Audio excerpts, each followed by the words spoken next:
Tenemos que seguir avanzando en nuestro programa porque lamentablemente, Caro, hay estudios que afirman, ¿cierto? Investigaciones, que Chile es uno de los peores países en cuanto a la salud mental. Salud mental y sobre todo lo más preocupante es que de nuestros menores. Exacto. Incluso hay un estudio que dice que los menores de 6 años en Chile son los que tienen mayor cantidad de depresión y estrés a nivel mundial. Imagínate, menores de 6 años, estamos hablando preescolar, básico, sí. básico. Hablar de la ansiedad en términos de la educación de nuestros niños y jóvenes es el tema de hoy día. Así es. Con nuestro invitado, que es un psicólogo organizacional, especialista en educación, que le damos la más cordial bienvenida, Jorge André Huarta. Bienvenido, Jorge. Hola, ¿qué tal? Muy buenos días. ¿Cómo están? Muy bien. Bien. ¿Ansiosos? Sí, me imagino, ¿no? La temática ya genera ansiedad, ¿no? Sí, es cierto. Sí, justamente. Bien, sin duda hay indicadores que muestran que sin duda el gasto o la inversión en salud mental en Chile todavía es bajo en comparación a otros países de la OCDE. De hecho, antes de incluso la pandemia ya era bajo. Ahora, desde el año pasado, existen políticas en el fondo de aumento, cerca de un 310%, que eso igual es importante. Pero sin duda, cuando uno quiere comprender por qué ocurre este proceso también de la ansiedad en educación, es también porque la educación está inmerso también en un proceso también que es del sistema. El sistema actualmente funciona también bajo una forma también de competencia. Sí, claro. Entonces, como es competitivo, de alguna u otra forma, las escuelas o los colegios, los liceos, no se escapan de ese proceso. Son los primeros acercamientos que en el fondo hacia el futuro.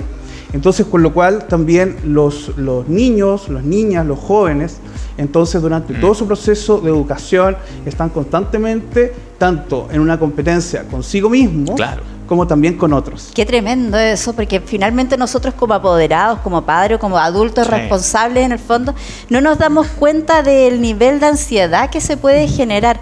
¿Es peligroso? ¿Hay un límite de peligro entre una ansiedad normal y una ya como más crítica? Claro, aguda. Aguda, sí. Bueno, es importante primero que todo que los adultos que estén en la casa, ya sean los padres, los tutores, los apoderados, que también puedan realizar también un acompañamiento hacia ellos. Por ejemplo, primeramente a través de la observación. La observación es fundamental. Observar, por ejemplo, si hay cambios bruscos de personalidad, de conducta, por ejemplo, emocionales. De ánimo. De ánimo, por ejemplo. Si tenemos, por ejemplo, un niño o una niña que, por ejemplo, por lo general es una persona alegre y de repente tiene un cambio brusco importante, es importante hacer primero la observación. Luego, generar una conversación. Lo que se sugiere es que cuando son, por ejemplo, niños, niñas, menores tal vez como 10 años, los niños, por lo general, hablan jugando. El juego es muy importante. De hecho, muchas veces los adultos, los padres, por sobre todo, se acercan a los niños y quieren conversar inmediatamente qué es lo que les está ocurriendo. Pero los niños no se van a abrir de buena primera. Lo primero es generar también este proceso de juego. El proceso de juego apertura un poco la conversación. Comienza desde algo, por ejemplo, están jugando como de repente, no sé, con 2 dinosaurios, con 2 vehículos o 2 muñecas, como sea. Pero finalmente uno va viendo la interacción. El diálogo. Claro, la forma como se va moviendo. Por ejemplo, si tiene 2 dinosaurios y de repente ese dinosaurio de repente viene y le quiere pegar al otro. Entonces a lo mejor algo está pasando y tenemos que estar alerta en ese sentido. Mira, qué buen dato, porque en general uno con los niños lo que tiende a hacer es preguntar de manera directa, ya, pero cuéntame. Pero dime, ¿qué te pasó? ¿Qué sientes? Y la verdad que ahí... Dejarlo ser también. O presionar de alguna otra forma por la angustia y la desesperación que pueden sentir también los padres. Y eso también ocurre también dentro del sistema educativo. De repente también los miembros también de las comunidades educativas, profesores, directores, psicólogos, psicopedagogos, etcétera, de alguna otra manera también están preocupados y de repente hay que buscar técnicas y formas. Y de repente uno quisiera que fuese un poco más repentino, pero a veces requiere su tiempo. Cuando son adolescentes, por ejemplo, se sugiere que inclusive dar un tiempo, por ejemplo, que acompañarlos, por ejemplo, en una situación que puede ser algo de interés, por ejemplo, salir a correr o depende de lo que le guste al adolescente, para luego generar esta conversación. Perfecto. Cuando te refieres al comienzo de la conversación de que no hay políticas públicas adecuadas para la salud mental, es que no hay programas en la práctica, no hay donde un niño pueda acudir. Pongamos en el colegio, muchas veces hay colegios que cuentan con una psicóloga o una que cumple el rol de psicóloga. Muchas veces no es una psicóloga en sí. ¿Hay muchos colegios que no cuentan con eso en Chile? Sí, o sea, es que primero que todo también el sistema educativo que en general tiene cada uno de los colegios o liceos, qué sé yo, tienen lo que se llaman los proyectos educativos institucionales. Ya. Los proyectos educativos institucionales, ahí por ejemplo se recoge la misión, la visión, los objetivos y todo lo necesario también para que en el fondo, con todo lo necesario, las normas, reglamentos, claro, para que funcione. Por ahí funciona, Sí. justamente.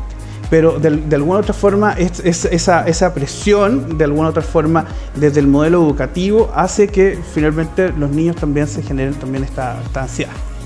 O sea, peor, si se genera ansiedad y el colegio no tiene este apoyo, es aún más terrible. Sí, es que pasa que también hay que recordar que en Chile existen 3 modelos, en el fondo. Están los colegios particulares, los municipales y los particulares subvencionados. Entonces, de alguna u otra forma, los colegios municipales también tienen una cierta cantidad también de recursos. Exacto, sí. En el fondo, los particulares subvencionados pueden tener también recursos del Estado y también, dependiendo si son, por ejemplo, corporaciones educacionales o fundaciones, también viven un poco de eso. Ahora bien, ¿qué es lo que sucede también con el último tiempo? Que los colegios en general también muchas veces tienen ciertos recursos que reciben, pero también las problemáticas también han ido aumentando. Sí, claro. Sí. Entonces, de repente, a lo mejor, muchas veces también se requiere, por ejemplo, que, dado la pandemia, mascarillas específicas, Claro. de repente han aumentado mucho los costos. Ese aumento de costos también, de insumos, hace que también los colegios tienen que revisar cuánto personal en el fondo pueden tener. Y muchas veces, a lo mejor, en un equipo multidisciplinario que tenían tal vez 5 o 6 profesionales no docentes, de repente a lo mejor lo han tenido que reducir a 3, a 2, y con problemáticas mucho más grandes. No, y claro, nos vimos en un sistema también de ansiedad por el encierro, por la falta de ir a asistir a los recintos educacionales, etcétera. Jorge, ¿cómo podríamos identificar un cuadro de ansiedad? Bien, el cuadro de ansiedad, por lo general, a los niños y niñas, por lo general, y también a los adolescentes, se puede manifestar, tal como dijimos hace un rato, con cambios bruscos también, pero también hay ciertos signos que son importantes. Por ejemplo, que son, por ejemplo, si vemos que el niño o la niña tiene escalofríos, si, por ejemplo, empieza a presentar también, a lo mejor, resistencia, por ejemplo, asistir al colegio, a la escuela, subirse a un furgón escolar, por ejemplo, estar en una clase en particular, por ejemplo, generar una resistencia también. También hay muchos niños y niñas que a lo mejor en aquellas asignaturas que son un poco más duras, como matemáticas, más exigentes, que tienen también un peso tal vez mejor distinto en términos como se observa desde los colegios, por ejemplo. Hay que recordar que, por ejemplo, la forma de medición que tiene el ministerio también tiene que ver con aquellas asignaturas que son lenguaje y matemáticas, historia, ciencia. Ahora bien, un poquito antes de la pandemia, cada vez también el ministerio ha ido incorporando también ciertas temáticas que son importantes a medir a través del CIMSE, como son la alimentación, por ejemplo, la vida sana que pueden tener los niños y las niñas, y también cómo funciona la convivencia escolar. Que ahí también, por eso también, dada este proceso de pandemia, actualmente a lo mejor nos está generando este proceso de CIMSE, pero también en el fondo es difícil pesquisar o medir cómo está la convivencia realmente. Claro. Oye, si nos ponemos a pensar fríamente, todo lo que pasa en el ámbito escolar o educativo te puede causar ansiedad. Todo, o sea, desde llegar en la mañana, poner atención, tratar de captar lo que el profesor quiere enseñarte y uno quiere aprender, obviamente. La prueba que te dicen que es este día, el examen, todo te causa ansiedad. O sea, la relación con tus pares. Si no lo tenemos equilibrado, esto desde el día 1, que cuesta muchísimo, yo creo que nadie puede tenerlo equilibrado, nos podemos ir hacia abajo y muchas veces eso pasa y la gente desiste de estudiar, pues dice, ¿sabes qué? No puedo más. Me salgo. Sea el nivel que sea. En el último año, claro, de estudio. Exacto. Sí, de hecho eso ocurre harto. Bueno, lo mismo conversábamos hace un rato sobre estos proyectos educativos institucionales. Por lo general también los establecimientos educacionales, por un tema como funcionan todos los otros rubros, a nivel trimestral, anual o semestral, se generan también objetivos. Y esos objetivos tienen que estar alineados. Entonces, esos objetivos bajan hacia el plantel, por ejemplo, que puede ser desde el director, docentes, también profesionales. Y esa presión también hace que también, a lo mejor indirectamente, llegue hacia los estudiantes, porque existe la presión, por ejemplo, de rendir bajo un cierto puntaje en el CIMSE. Es, por ejemplo, el mantener, por ejemplo, la excelencia académica. Por ejemplo, hay muchas, hoy en día también existen muchas certificaciones también que todos los establecimientos quieren conseguir. Entonces también se ha ido como generando una especie de tensión. El tema de las becas. Sí, el tema de las becas, que a también la es muy gente le dicen, importante. si te va mal, se te quita la beca, el beneficio. Sí. Sí. Y hay un tema también de exigencia muchas veces de los adultos con los jóvenes o con los niños de decir cumple. Claro. ¿Cómo debiéramos reaccionar nosotros? ¿Qué debiéramos hacer? Claro, lo que yo sugiero al menos es como, primero que todo, para aquellos que estén en la casa, por ejemplo, que son tutores, padres o apoderados, primero que todo tienen que conocer, como comentábamos hace un rato, el proyecto que tiene la escuela o el liceo. Conocer, pero para eso primero que todo tienen que conocer a los niños y a las niñas, saber cuáles son también sus habilidades. Claro. Cada colegio también a lo mejor tiene reforzamiento o refuerza también ciertos valores, y también hay que ir como con mucho ojo, porque también si no conocemos dónde vamos a llevar a los niños o a las niñas, claro, de alguna otra forma lo podemos llevar a un sistema que a lo mejor los va a perjudicar, les va a generar ansiedad, se va a sentir frustración. Entonces, si nosotros logramos alinear entre que conocemos a los niños y volvemos nuevamente a observar, es necesario observar. Y no observar finalmente como cuando uno está con el celular y uno observa de reojo, sino que realmente darse el tiempo, ¿no? Darse el tiempo. Sí. Sí, mirar cada gesto, cada cosa. Entonces consigo también, cuando nosotros tenemos claridad de cómo son los niños, las niñas, el modelo educativo que nosotros estamos buscando, es que de ahí de alguna otra forma también generar estas expectativas que sean sanas. También es importante, por ejemplo, aquellos niños y niñas que tengan, por ejemplo, necesidades educativas especiales, por ejemplo, un niño que tiene un déficit atencional con hiperactividad, a lo mejor también requiere mayor apoyo, requiere más tiempo. A lo mejor no va a obtener al tiro inmediatamente un 7 y luego un 6. A lo mejor va a partir de un 3-5, luego un 4, luego un 5 y a lo mejor va a llegar a un 6, pero se va a tomar un tiempo. Sí. Y para eso es importante también conocer el modelo educativo, porque el modelo educativo le va a dar las herramientas para que ese niño también siga progresando. Claro. Mira, un tema súper interesante que la verdad que cuesta abordarlo también en este periodo que estamos todos volviendo a una cierta normalidad, entre comillas, donde estuvimos 2 años aislados casi de sistemas educativos. Y los niños han vuelto, hemos visto en los colegios una realidad tan mucho más agresivos en algunos, cuesta la convivencia escolar. ¿Eso también podría ser debido a una ansiedad de enfrentarse a cosas nuevas?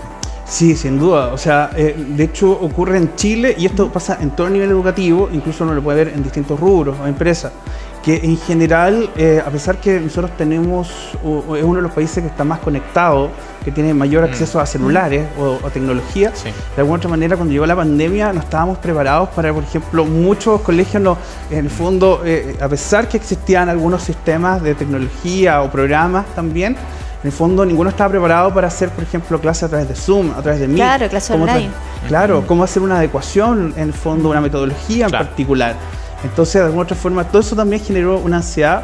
Primero pasar a ese tipo de plataforma, luego volver a la presencialidad.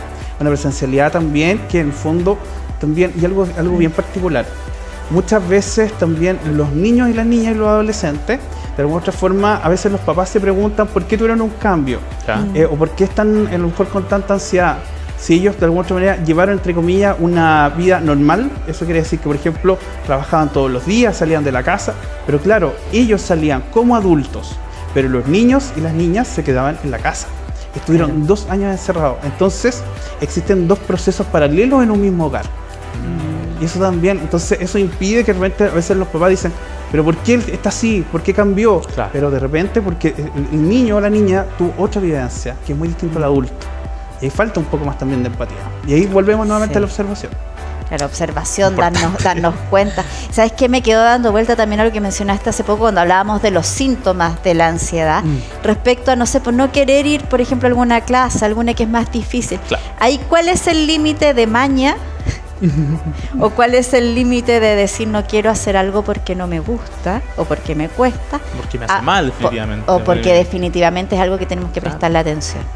A ver, yo creo que es importante cuando, por ejemplo, alguien presenta, por ejemplo, eso que decimos como la maña, como esta cosa, la pataleta de decir no quiero nomás, Claro, tenemos que a lo mejor observar qué otros signos están a la base. O sea, por ejemplo, si está como, por ejemplo, con a lo mejor con una pataleta, pero si nos damos cuenta que también eso va acompañado, por ejemplo, de fiebre, de a lo mejor de una sintomatología, también de repente dolores estomacales también, torácico, también de alguna otra manera, ahí a lo mejor tenemos que prestar atención. Y ahí lo primero es como observar al niño, luego conversar con el niño o adolescente, establecer qué es lo que le está ocurriendo, porque a lo mejor puede ser desde a lo mejor el contexto también, a lo mejor puede ser que, no sé, dependiendo del modelo educativo nuevamente, es posible que a lo mejor se mezcle con otros cursos, de repente a lo mejor el horario, hay distintas variables, pero por eso depende de cada situación y cada contexto. Exacto. Jorge, desde tu visión, ¿cuál crees que debe ser el modelo educativo ideal para nuestro país? ¿Cuál debe ser el que quizás todos nos tenemos que regir por ese y de ahí ir sacando ramas, pero el base, el pilar? Sí, yo creo que primero que todo, yo creo que es tener como base tanto la salud mental, la salud emocional y la salud física. Teniendo en consideración esos tres elementos, el niño o la niña puede tener la posibilidad de poder desarrollar distintas habilidades que son las que se miden dentro de un establecimiento educacional. Por ejemplo, el razonamiento lógico-matemática, por ejemplo, la escritura, a lo mejor el arte. El arte también es muy importante. Entonces, de alguna otra forma, y por eso si uno recuerda un poco cuando uno estaba en el colegio, de repente uno no siempre era bueno para todo. Entonces, de repente, a lo mejor a algunos le iba mucho mejor en aquellas asignaturas que eran más artísticas. Y a lo mejor menor forma en matemática. Entonces yo creo que teniendo una salud mental adecuada, teniendo una salud física también, y la salud física no es solamente hacer un deporte en particular, sino que también tiene que ver con la alimentación. La alimentación es muy importante, una buena alimentación. Equilibrada. Justamente. Sí, porque si tenemos, por ejemplo, los niños que van de repente, no sé, salen de su casa, y en vez de tomar un desayuno, por ejemplo, que puede ser una leche o un cereal, por ejemplo, y en la esquina, por ejemplo, del liceo, del colegio, llega y se come una empanada o por ejemplo, una sopaipilla y tiene que resistir, por ejemplo, 3, 4 horas, 5 horas. Entonces, en el fondo, ¿cómo va a rendir? ¿Cómo de alguna otra manera se va a desarrollar? Exacto. Sí. Y eso también es importante. Bueno, han ido cambiando las cosas, lo hablamos acá varias veces con Caro, incluso en el colegio antes vendían completo, en los colegios, en los negocios o en el kiosco. Las cosas han ido mejorando poco a poco, pero aún estamos al debe, falta mucho más. ¿Crees que las nuevas autoridades o lo que se está redactando ya en el borrador de la Constitución, en caso de que eso llegue a aprobarse, podría haber un cambio dentro de nuestro país? Recordando que está el ítem de salud mental ya aprobado, el del colegio. Claro, o sea, si tú me preguntas particularmente, yo creo que muchas veces pueden existir muchas leyes, muchas políticas, pueden existir una constitución, etcétera. Pero si también no existe algo real, fidedigno, y no solamente de parte de las autoridades, sino que también de las personas, de repente del día a día. Y esto parte, por ejemplo, en el fondo desde cómo medimos realmente. Por ejemplo, volvemos nuevamente a los sistemas educativos. El sistema educativo se sigue midiendo solamente a través de indicadores numéricos y no se miden aspectos cualitativos. Por ejemplo, aspectos cualitativos, cómo se sienten los niños, cómo es, porque en el fondo, a ver, ¿qué es lo que vamos a medir? En el fondo que en los colegios se mida, por ejemplo, los puntajes que tuvieron en ciencia y matemática o porque hay una buena convivencia escolar, por ejemplo. Entonces, tenemos que conseguir un equilibrio. Y eso lo da, de alguna u otra manera, la sociedad. Lo entrega finalmente los líderes en cualquier ámbito, ya sea desde la política hasta, por ejemplo, el mismo establecimiento también. Bien, pues interesante tema. La gente también en su casa está muy interesada y tienen alguna pregunta desde el WhatsApp. ¿Vamos a verlo? Vamos a verlo, sí.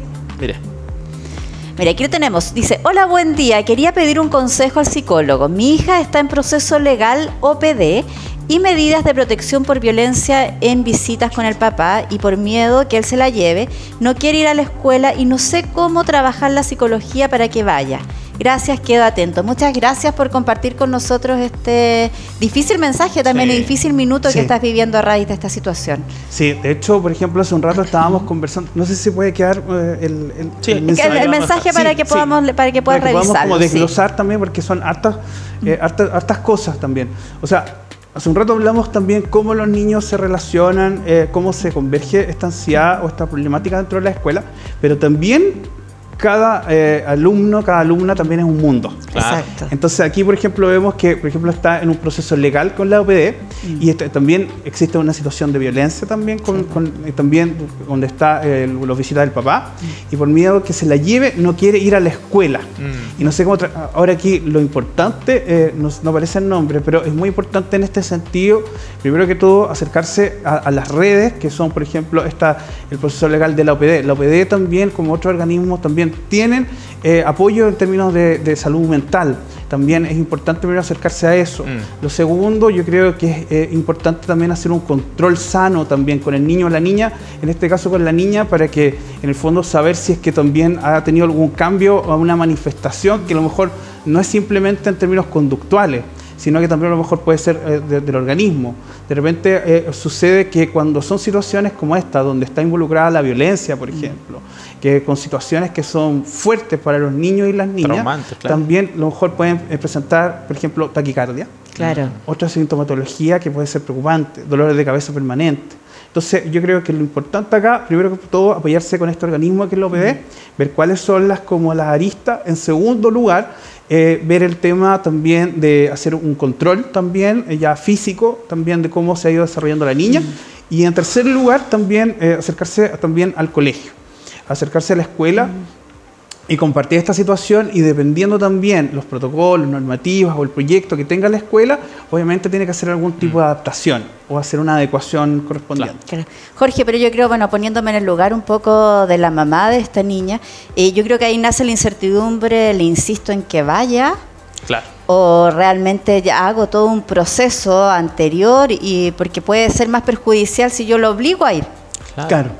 O sea, eso podría generar quizás más reticencia a poder querer seguir yendo el mismo proceso, que tratar de evaluarlo de otra forma. Claro, es que pasa que desde ahí, por ejemplo, pensemos en un niño, en esta misma niña, que a lo mejor está en su casa, no quiere ir a la escuela, está con esta problemática. El problema de esto es que va a estar pensando constantemente en lo que está ocurriendo. A menos que a lo mejor se pueda conectar a otras redes, qué sé yo, la televisión.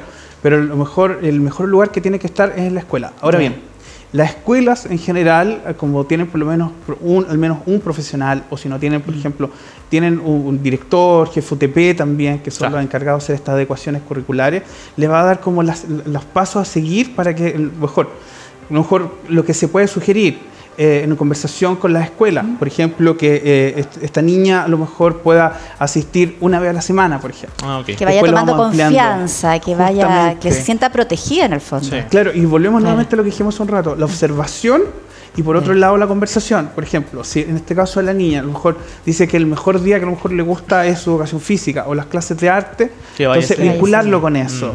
A lo mejor conversar con otra apoderada, por ejemplo, si tiene una amiga, un amigo, que en el fondo que vayan ese día, hacer algo que sea algo especial de ese día. Que lo pase a buscar, que pasen a comer de repente, a lo mejor algo después del colegio, como generar también cosas que lo haga distraer. Porque si también le decimos a la niña, en este caso, ¿sabes qué? Tu deber es ir a la escuela y tienes que ir mañana, a lo mejor también con eso vamos a generar mayor frustración. Vamos a generar, claro.